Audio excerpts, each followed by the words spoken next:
രഘുരാമ, സംസാരമാണ് നിന്റെ ശത്രു. പല പ്രാവശ്യം ഞാൻ നിന്നോട് പറഞ്ഞിട്ടുണ്ട്, സംസാരിക്കുമ്പോൾ സൂക്ഷിച്ചു വേണമെന്ന്. ഓർമ്മയിരിക്കട്ടെ.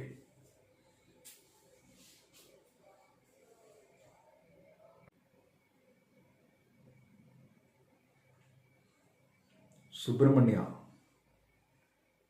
നീ 100 കൊല്ലം ജനിച്ചാലും അവനെപ്പോലാകില്ല. അവൻ ജഗന്നാഥനാണ്. ഏത്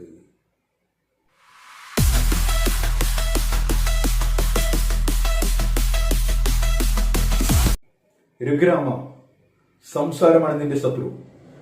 പല പ്രാവശ്യം ഞാൻ നിന്നോട് പറഞ്ഞിട്ടുണ്ട്, സംസാരിക്കുമ്പോൾ സൂക്ഷിച്ചു വേണമെന്ന്. ഓർമ്മയിരിക്കട്ടെ.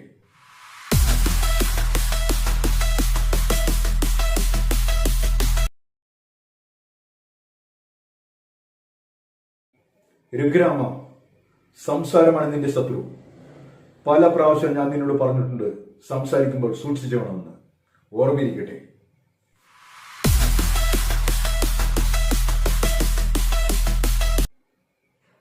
രഘുരാമ, സംസാരമാണ് നിന്റെ ശത്രു. പല പ്രാവശ്യം ഞാൻ നിന്നോട് പറഞ്ഞിട്ടുണ്ട്, സംസാരിക്കുമ്പോൾ സൂക്ഷിച്ചു വേണമെന്ന്. ഓർമ്മയിരിക്കട്ടെ.